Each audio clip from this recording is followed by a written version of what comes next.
my phone lit up with a notification from an unknown number. Keep acting normal and stay right where you are. Don't text me back.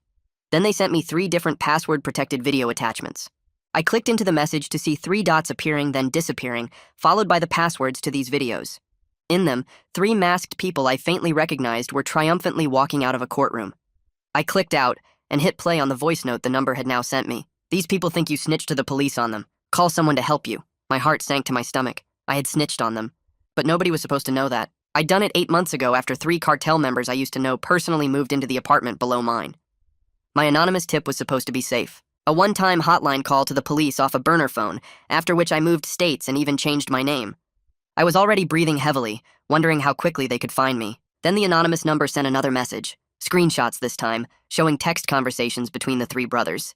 We got him. He's in those rundown apartments by the woods at Brown Avenue. I had to take an extra dose of my anxiety medication to get my heart rate under control. More screenshots flooded in. Been watching him for 3 weeks now. Leaves at 7:15 for work. Back by 6:30. Lives alone. They had photos. Me at my mailbox. Me taking out trash. Me entering the building. 5th floor, apartment D. We make an example of him tonight. I called 911 immediately, my hands shaking. 911, what's your emergency? I need help, I started, voice trembling. I have proof that 3 cartel members are planning to kill me tonight. I probably sounded crazy. What proof, sir? She replied. Screenshots warning me. They've been stalking me. Who sent you these screenshots? I don't know. Someone. They have a group chat. She paused. Are these screenshots from an anonymous source? Yes, but, sir, she interrupted me. Our protocol forbids us from dispatching units based on anonymous warnings. They're going to kill me, I yelled into my phone. Unless you are in immediate danger right now, please file a report at the station, she replied. I was about to continue arguing when all of a sudden my phone buzzed with another call. Rick, the security guard of the building, was calling my cell. Hey man, 3 guys were just here asking about you. Said they were your cousins from out of town. I didn't tell them anything, but they're hanging around outside. I thanked him and hung up, then called 911 again immediately. The same woman answered. 911, what's your emergency? They're outside, I screamed into the phone. My apartment building manager just called me to say he saw them outside. The woman paused for a moment. Okay, please remain calm, sir. I will dispatch units to your address right away. They will be with you in 20 minutes. I hung up. My heart jumped. I'd be dead in 20 minutes. But I knew I had no more time to go back and forth. I hung up and started grabbing my things. I wasn't waiting. I had to get to my car and get out. I took the stairs down to the parking garage. As I pushed through the heavy door, I saw him immediately. Miguel, the youngest brother, leaning against a pillar just around the corner of my car. If I was quiet, I could get out without him noticing. I started tiptoeing over, 50 feet to my car, then 40, 30. I could run to it and get there quickly but risk being seen. I decided to keep moving slowly. I was 10 feet away when it happened. Carlos, the middle brother, peered around the corner and locked eyes with me. How are you, sir? He asked warmly. Do you know the best places to eat around here? I just moved. He was testing me. I smiled and told him I was new as well. He looked at me weird for a second. What a coincidence. His eyes narrowed. Anyway, you have a good day, sir. He started walking away. I had a choice to make. Get in my car and undoubtedly be followed, or pretend I'm not onto them, then sneak back into the apartment and try to get away.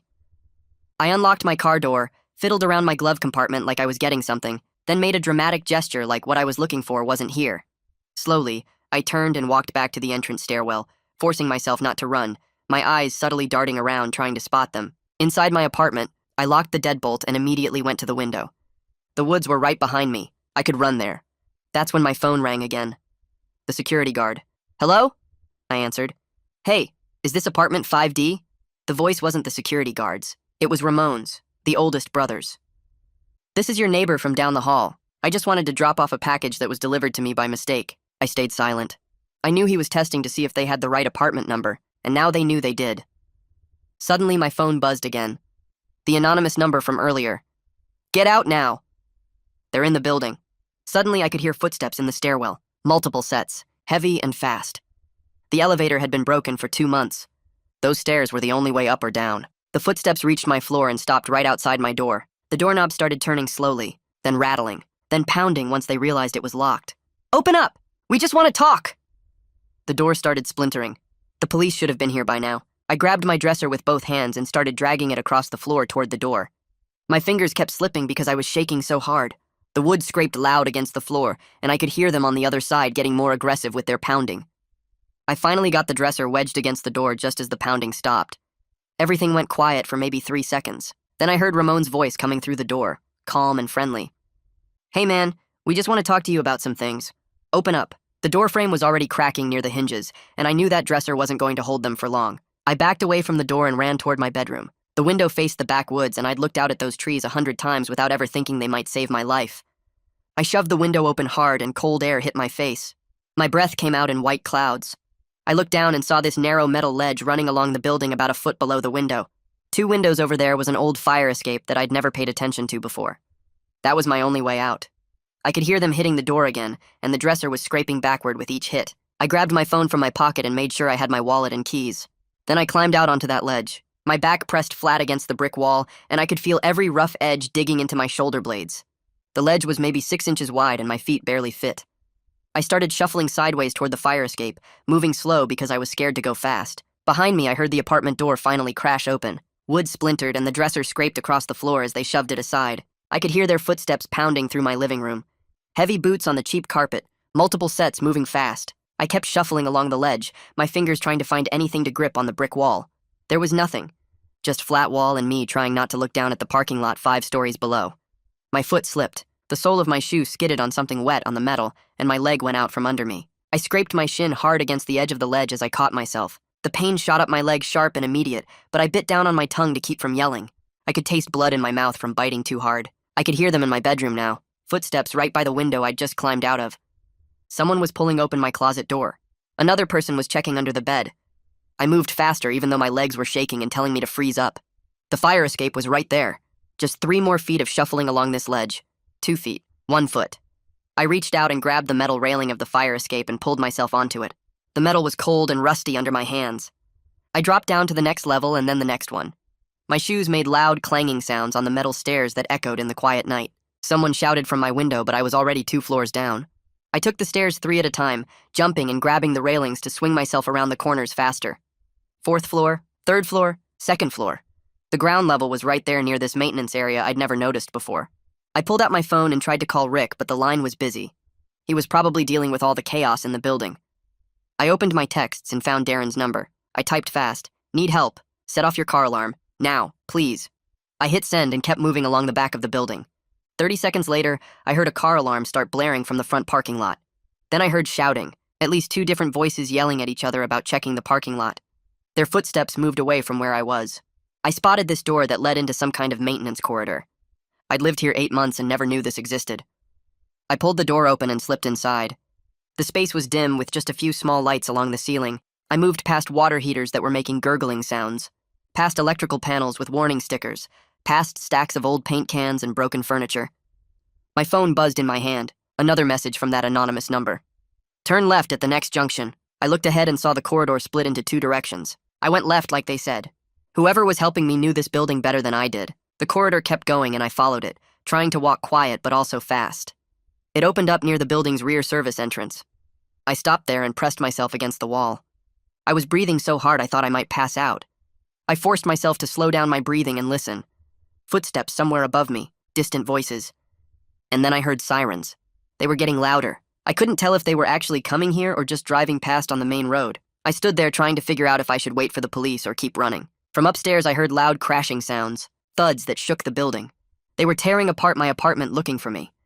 Then I heard neighbors yelling, people shouting about the noise and what was happening, some woman screaming about calling the police, a man yelling for everyone to get back in their apartments. I felt sick thinking about how I'd brought this danger to everyone in the building. All these people just trying to live their lives, and now they had cartel members smashing through apartments.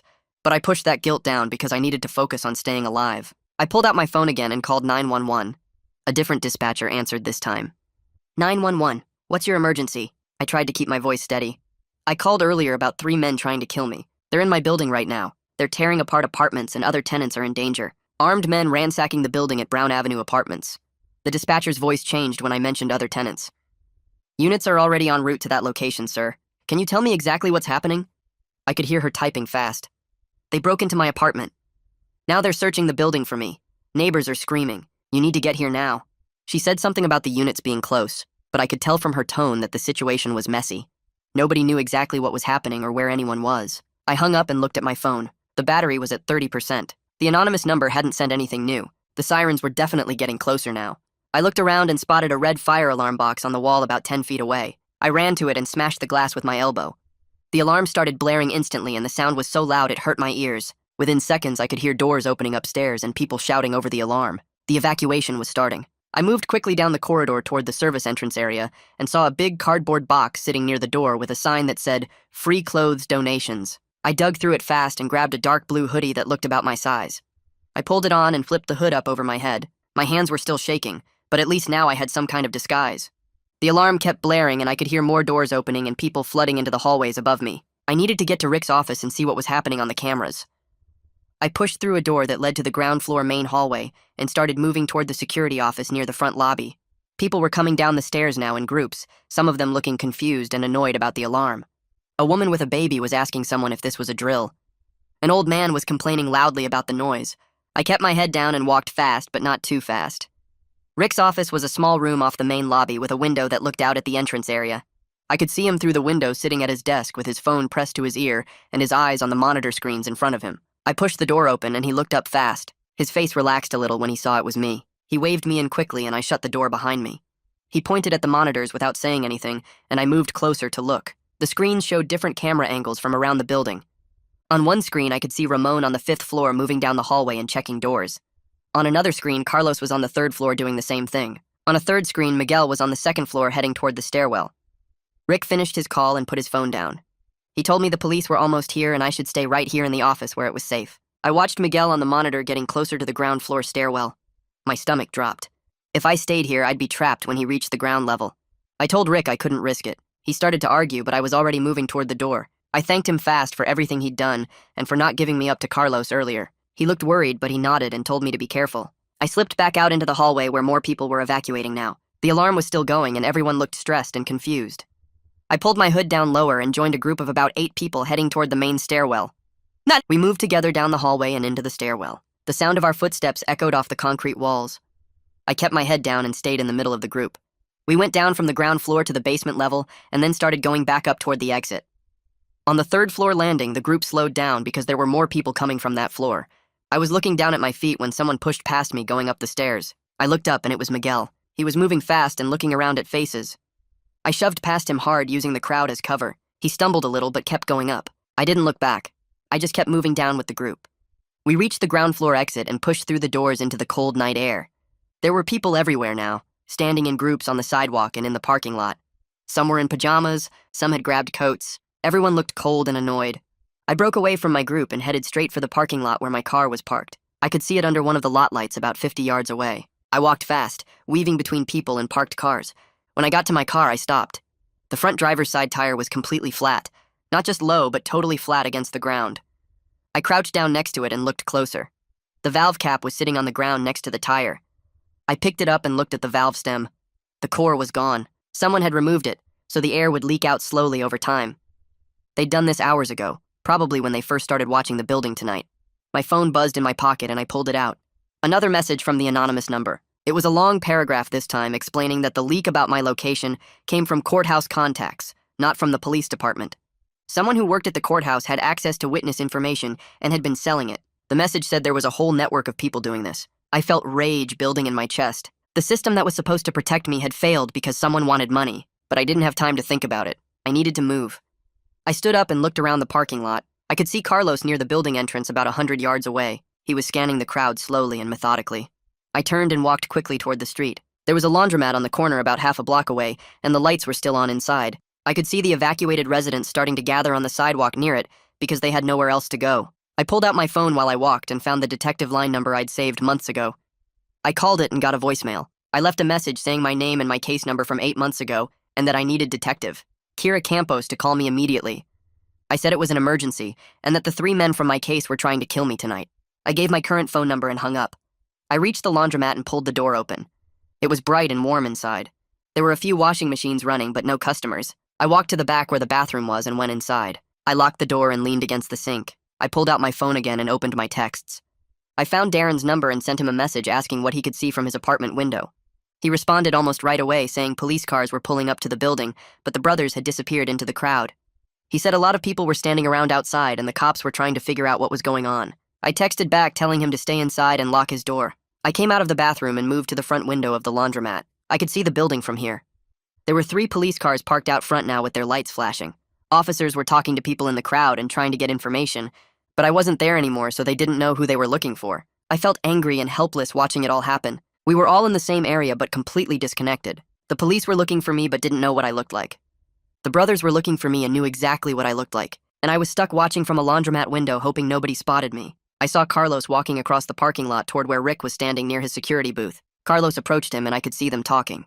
Carlos was gesturing around with his hands like he was asking questions.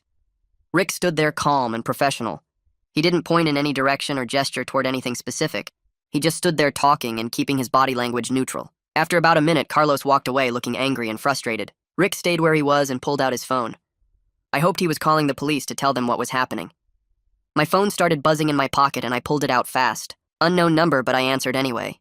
A woman's voice came through asking if this was the person who left a message for Detective Campos about a case from 8 months ago. I said yes, and she told me she needed to verify my identity first. She asked me 3 questions from my original statement back then. What color was the car I saw them loading packages into? What time of night did I make the call? What street did I live on at the time? I answered all 3 correctly, and she went quiet for a second. Then she said her name was Kira Campos, and she remembered my case. She said she believed me back then, and she believed me now. That gave me a tiny bit of hope that maybe someone would actually help me this time. I told her everything was happening right now, and I was hiding in a laundromat watching police cars outside my building. She asked if I had any proof of what was going on tonight. I told her yes and started forwarding her everything while we stayed on the phone.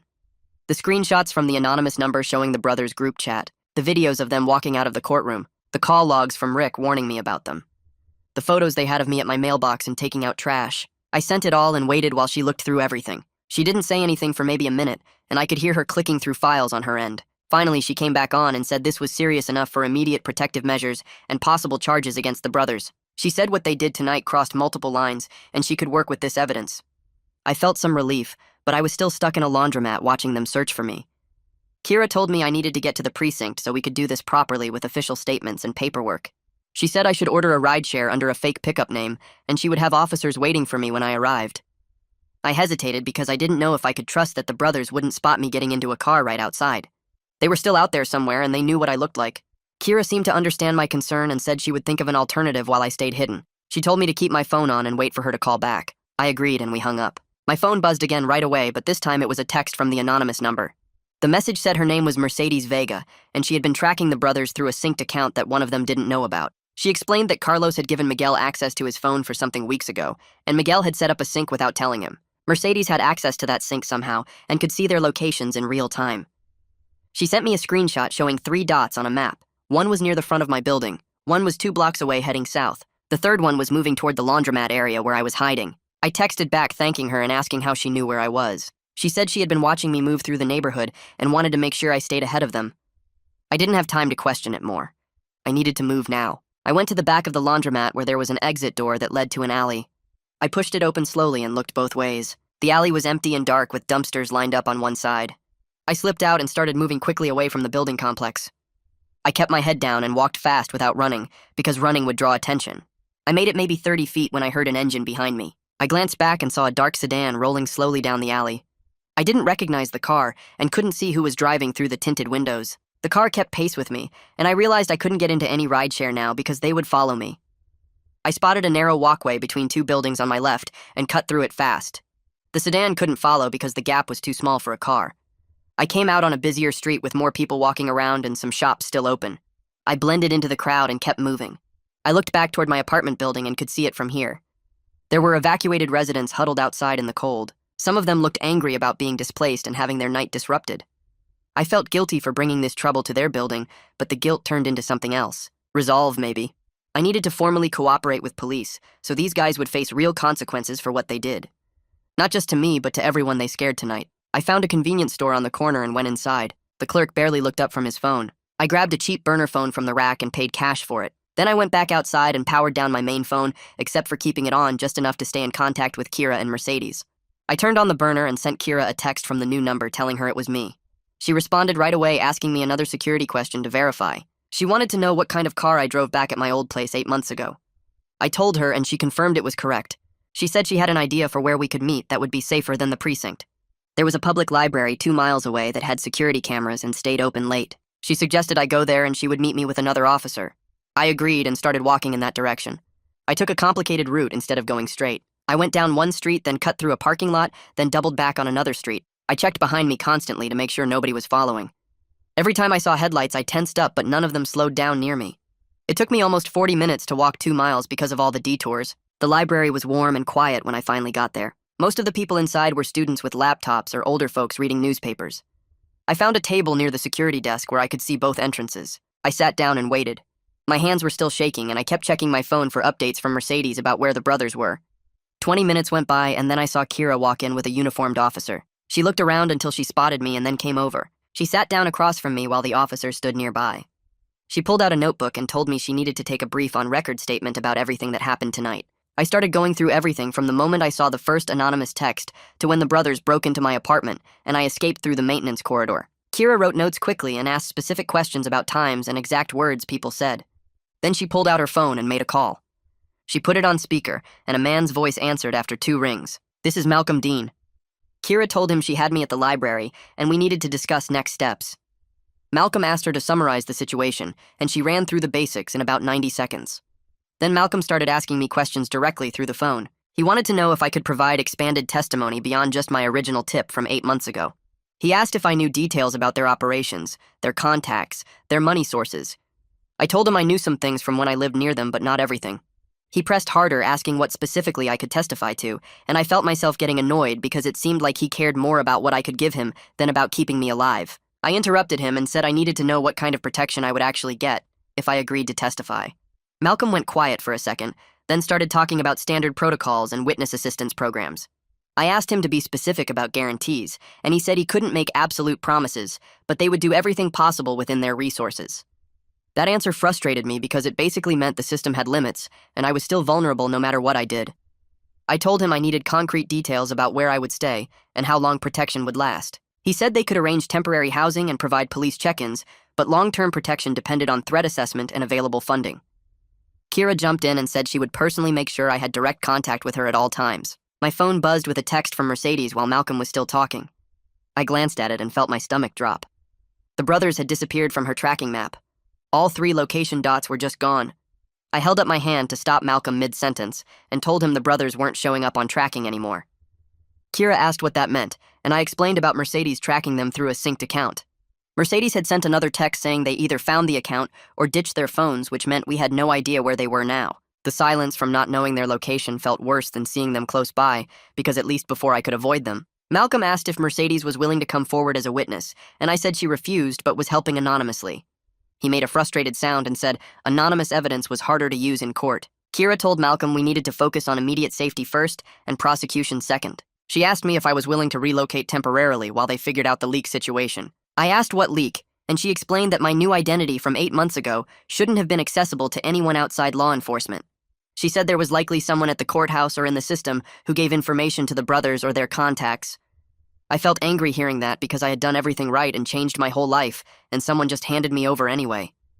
Kira said she was starting an internal inquiry to find the source, but she admitted it would take time and probably wouldn't help me right now. Malcolm said the priority was getting me somewhere safe while they built a case. Kira suggested a decoy operation where police would maintain a visible presence at my apartment building while I got moved to a motel under a different name.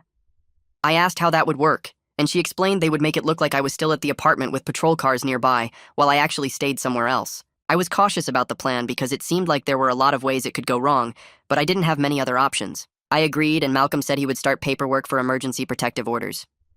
Kira ended the call with him and started making arrangements with the uniformed officer. My phone buzzed again, and I looked down to see another text from Mercedes. My face must have shown something because Kira immediately asked what was wrong. I turned my phone toward her and showed her the message.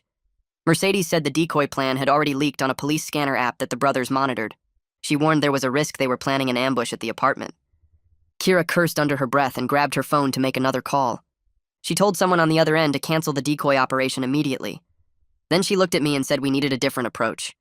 She asked the uniformed officer to get his car ready and told me we were going to a different motel where I would pay cash under a fake name she would provide. She wrote down a name on a piece of paper and handed it to me along with specific instructions about what to say at the desk. The uniformed officer led us out through the library's back exit to where his patrol car was parked. I got in the back seat and kept my head down while he drove. Kira followed in her own car. We drove for about 20 minutes to the edge of town, where the buildings got more run down and spread out. The motel was a single-story place with peeling paint and a flickering sign. Kira had already called ahead because the desk clerk barely looked at me when I walked in. I used the fake name she gave me and paid cash for 3 nights. The clerk handed me a key attached to a large plastic tag and pointed toward room 12. The room smelled like old cigarettes and cleaning chemicals. There was a bed with a thin comforter, a small TV bolted to the dresser, and a bathroom with rust stains in the sink. Kira came in behind me and checked the locks on the door and window. She gave me her direct number again and told me to call immediately if anything felt wrong. The uniformed officer stayed outside for a while to make sure nobody followed us. After they left, I sat on the bed and tried to process everything. My phone showed messages from Darren asking if I was okay and if I knew what was happening at the building. I texted back that I was safe but couldn't explain more. Then I saw a notification that police were still running the decoy presence at my apartment, even though I wasn't there. About an hour later, Kira texted me that Miguel had been detained near the property during a weapons check. I felt a small bit of relief until she sent another message saying he got released after a few hours because he wasn't actually on the property and his weapon was legally registered. The whole thing felt pointless. I tried to sleep but kept watching the door and jumping at every sound from outside. Car doors slamming, people talking, footsteps on the concrete walkway. Around 2 in the morning, my phone lit up with notifications. Someone had posted my old name and photo on social media with a vague accusation about being a snitch. The post didn't mention the brothers directly, but anyone who knew the situation would understand what it meant. By morning, the post had been shared dozens of times. I got an email from my workplace saying I was suspended pending an investigation into the allegations. I stared at the email feeling a mix of shame and rage because I had done the right thing by reporting criminals, and now I was the one losing my job and hiding in a terrible motel room while they walked around free. I grabbed my phone and texted Kira about the suspension email, my hands still shaking from reading it. She responded within 5 minutes saying this was a common retaliation tactic and she'd seen it happen to other witnesses before. Her next message said there wasn't much she could do about employment issues since that fell outside police jurisdiction. I stared at those words, feeling the unfairness of it all sink deeper into my chest. The next morning, I woke up to sunlight coming through the thin motel curtains and 3 missed calls from Malcolm. I called him back and he said he wanted to do a video statement while everything was still fresh in my mind. I set up my phone on the dresser and hit record while Malcolm joined through a video call on his laptop. I walked through the entire timeline starting with my original tip 8 months ago when I first saw the brothers moving into the apartment below mine. I described their late-night visitors and the packages they carried in and out at weird hours. Then I covered last night's attack, starting with the anonymous warnings and ending with me hiding in this motel. Malcolm took notes the whole time and asked specific questions about times and locations. When I finished, he said this gave him enough evidence to move forward with formal charges against all 3 brothers. He ended the call saying he'd be in touch soon about next steps. 2 hours later, Kira texted me that Malcolm had filed for an emergency protective order against Miguel, Carlos, and Ramon. She explained the order was basically just paper and wouldn't physically stop them if they wanted to come after me. But it gave police more authority to arrest them immediately if they came within 500 feet of me or contacted me in any way. Malcolm also added stalking charges to the existing case based on the photos they'd taken and the surveillance they'd done for 3 weeks. I felt a small bit of relief knowing there were actual legal consequences building up, even if the protection itself was limited. Around noon, my phone buzzed with a notification from an unknown number, and my heart jumped until I saw it was a voice memo file. I downloaded it and hit play hearing Carlos talking to someone in Spanish about making an example of me so other potential witnesses would know what happens to snitches. The recording was clear enough that I could make out his voice and specific threats. I saved the file immediately and forwarded it to both Kira and Malcolm. The evidence validated everything I'd been saying, but it also made me worried about whoever recorded this getting that close to Carlos. I texted back asking if this was Mercedes and got a response confirming it was her. I typed out a message asking if she was safe doing this and whether the brothers suspected anything. She replied that she was careful and knew how to stay off their radar. I asked again who she was and why she was helping me. Her response said she had her reasons and I should focus on staying alive instead of asking questions about her identity. I wanted to push harder for answers, but I also knew she was risking a lot to help me. Late afternoon, Kira called saying she'd secured an arrest warrant for Ramon on multiple felony charges including vandalism, attempted break-in, and stalking.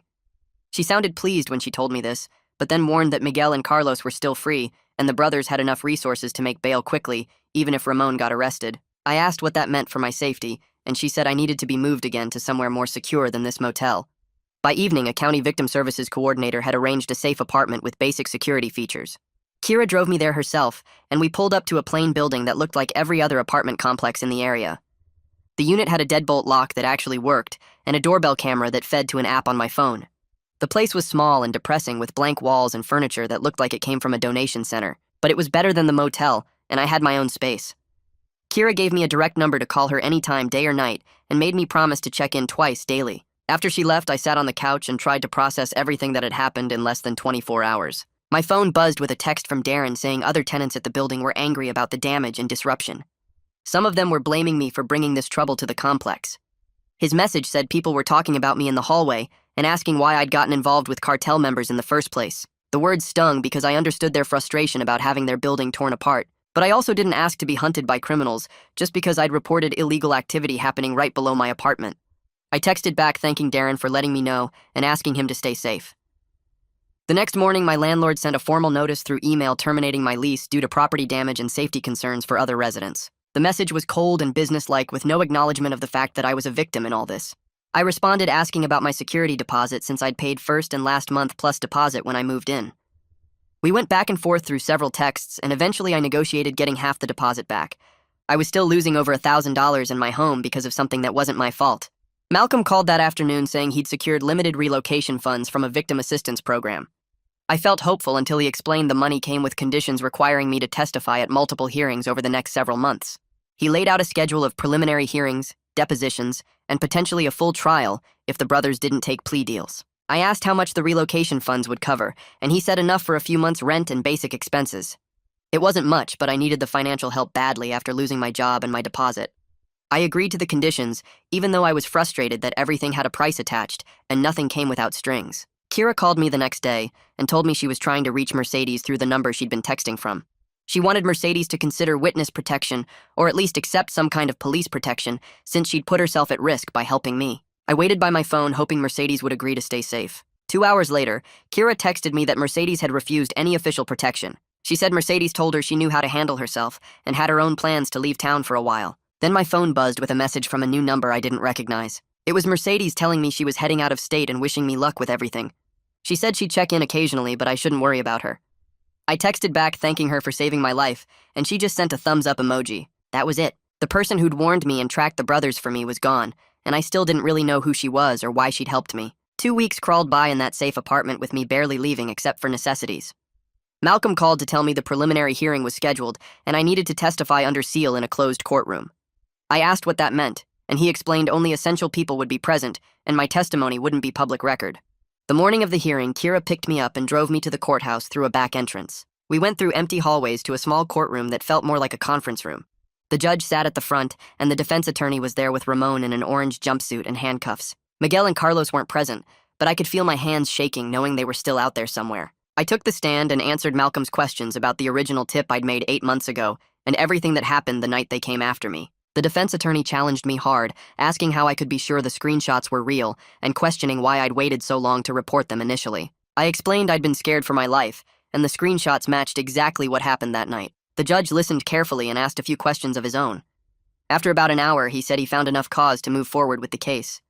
Malcolm looked satisfied, but I just felt drained from reliving everything in front of strangers. Outside the courtroom, Kira pulled me aside and gave me the bail results. Ramon was being held without bail because the judge considered him a flight risk, and the charges were serious enough to justify keeping him locked up. But Miguel and Carlos had both made bail with stay-away orders attached. I felt my stomach drop hearing that 2 of them were going to be back on the streets. Kira tried to reassure me by saying at least Ramon was the oldest and the leader, so having him locked up was significant. But I couldn't stop thinking about Miguel and Carlos being free to move around even with the stay-away orders. I asked her what those orders actually meant, and she explained they couldn't come within 500 feet of me or my home or workplace. If they did, they'd be arrested immediately. I pointed out that they'd already tried to kill me, so a piece of paper wasn't going to stop them. She agreed it was a mixed outcome, and told me we needed to be extra careful going forward.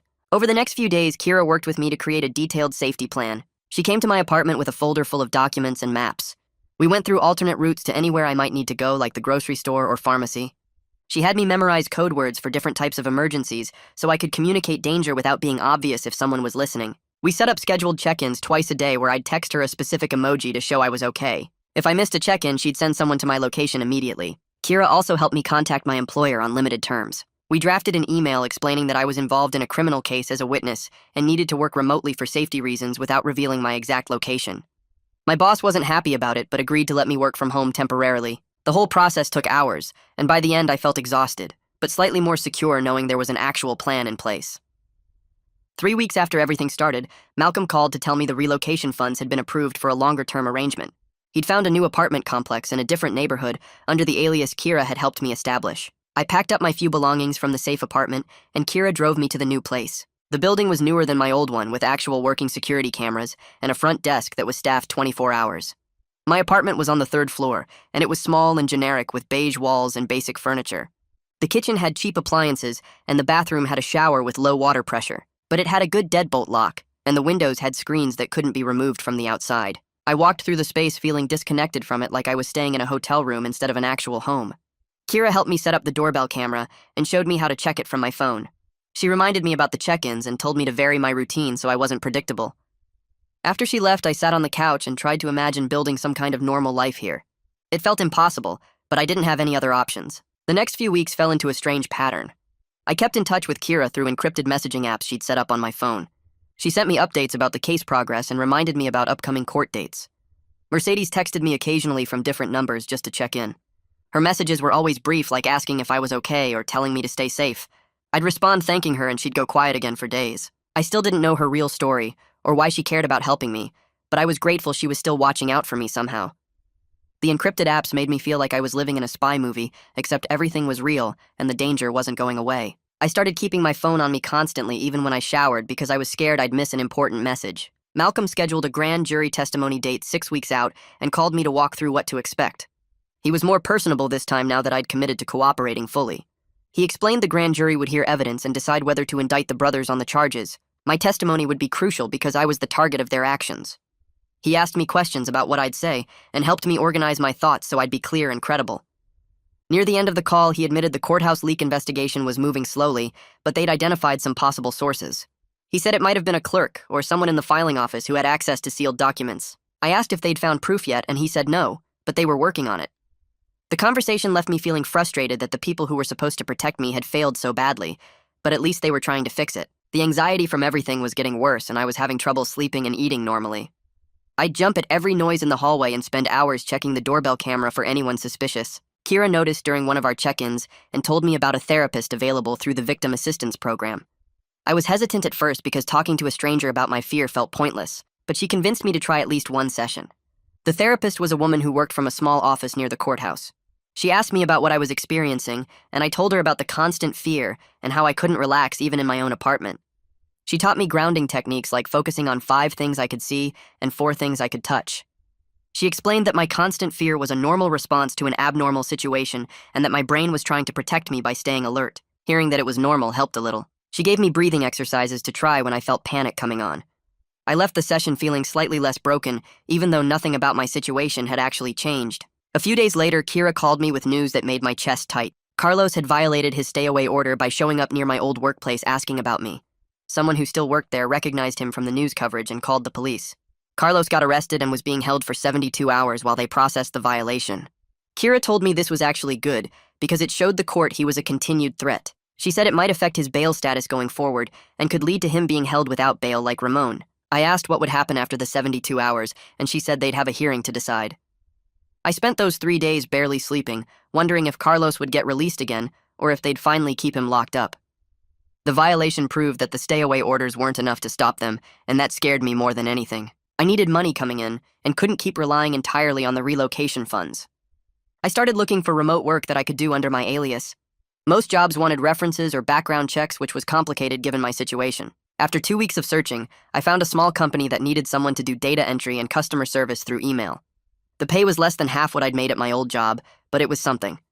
I went through their hiring process using the identity Kira had helped me establish, and they accepted me without too many questions. My first day working from my apartment felt strange sitting at my kitchen table, responding to customer emails about boring product questions. But it was also a relief to have something to focus on besides my fear.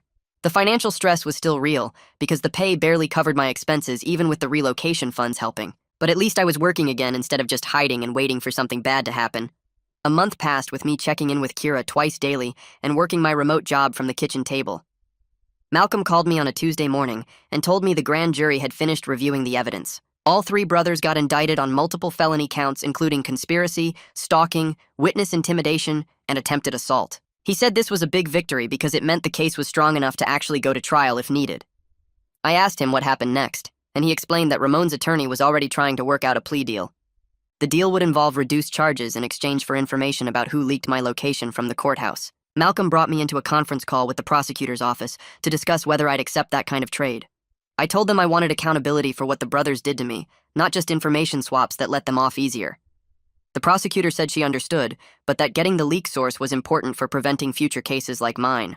I said I'd think about it, but I wasn't promising anything. 3 days later, Kira called with news that made me actually smile for the first time in weeks. Miguel and Carlos both had their bail revoked after the grand jury indictment because the charges got upgraded to more serious felonies. She told me all 3 brothers were now sitting in county jail with no bail option. I sat down on my couch and took the first deep breath I'd managed since this whole thing started. Knowing they were all locked up felt like someone had lifted a weight off my chest that I'd been carrying for so long I forgot what it felt like without it. The relief didn't make me less anxious, but it gave me space to think about something other than immediate survival. 2 weeks after that, I had to testify at a formal hearing about the courthouse leak investigation. I sat in a small room with a court reporter and 2 investigators and walked them through every detail of how I'd changed my name and moved states. They asked specific questions about who knew my new identity, and when I first realized it had been compromised, my testimony helped them identify a clerk who had been selling witness information to defense attorneys for cash. The clerk got arrested that same week, and I felt some actual satisfaction knowing the system was fixing the problem that nearly got me killed. Malcolm called again to tell me the trial date got set for 4 months out. He explained that all 3 brothers would probably accept plea deals rather than risk going to trial and getting longer sentences. He walked me through the possible outcomes ranging from 3 years to 10 years, depending on their criminal histories and which charges stuck. I started to believe that maybe this would actually end with real consequences, instead of them just walking free or getting a slap on the wrist. 6 weeks after the attack, I joined a gym 3 blocks from my new apartment. I went early in the morning when it was mostly empty and kept my headphones in the whole time. Working out helped burn off some of the constant nervous energy that made it hard to sleep. I also found a community group online for people in witness protection or similar situations. We met once a week in a private room at a community center, and nobody used their real names. Hearing other people's stories made me feel less alone and less like I was losing my mind from the stress. A woman named Sarah talked about how she'd been in protection for 2 years and still jumped at loud noises. A guy named Mike described the same kind of hypervigilance I was dealing with, where he couldn't stop checking over his shoulder. These people understood what I was going through in a way my therapist couldn't fully grasp. I started developing actual friendships instead of just hiding in my apartment all the time. I even went to coffee with Sarah after one of the meetings, and we talked about normal stuff like movies and music. It felt good to be around someone who knew my situation, but didn't treat me like I was broken. Kira texted me on a Thursday afternoon 7 weeks after everything started. All 3 brothers had accepted plea deals with the prosecutor's office. Ramon got 8 years because of his prior record and leadership role. Carlos got 6 years. Miguel got 5 years because he was younger and had fewer priors. The deals included strict provisions that they couldn't contact me or retaliate in any way. If they violated those terms, they'd face additional felony charges and longer sentences. Kira told me this was a really good outcome considering how these cases usually went. I asked her if I was actually safe now, and she said nothing was guaranteed, but having them locked up for years gave me time to rebuild my life. 3 months after the night they tried to break down my door, I sat in my new apartment eating leftover pizza for dinner. I realized I hadn't checked over my shoulder or looked out the window in over an hour. My phone buzzed with a text from Kira using our code word that meant everything was quiet on her end. I sent back the response code that meant I was okay. Life wasn't perfect, and I still dealt with anxiety that made it hard to sleep some nights. But I was alive, and the people who tried to kill me were locked up in prison. That felt like the best outcome I could have hoped for, given how everything started with that anonymous warning text. I still didn't know who Mercedes really was or why she helped me, but I was grateful she'd given me enough warning to survive. The system had failed me in some ways with the courthouse leak and the initial 911 response, but it had also worked in other ways with Kira's help and Malcolm pushing for real charges. I was learning to live with the fact that nothing was ever going to feel completely safe again. The hypervigilance was probably permanent, and I'd always be looking over my shoulder to some degree. But I had a new name, a new apartment, a job, and some friends who understood what I'd been through. The brothers were behind bars and I was still here. That had to count for something. That's my take on it, but I know you've got your own version. Would you have done the same thing? Tell me in the comments because I love seeing how differently everyone sees the same story. I'll be checking through them later.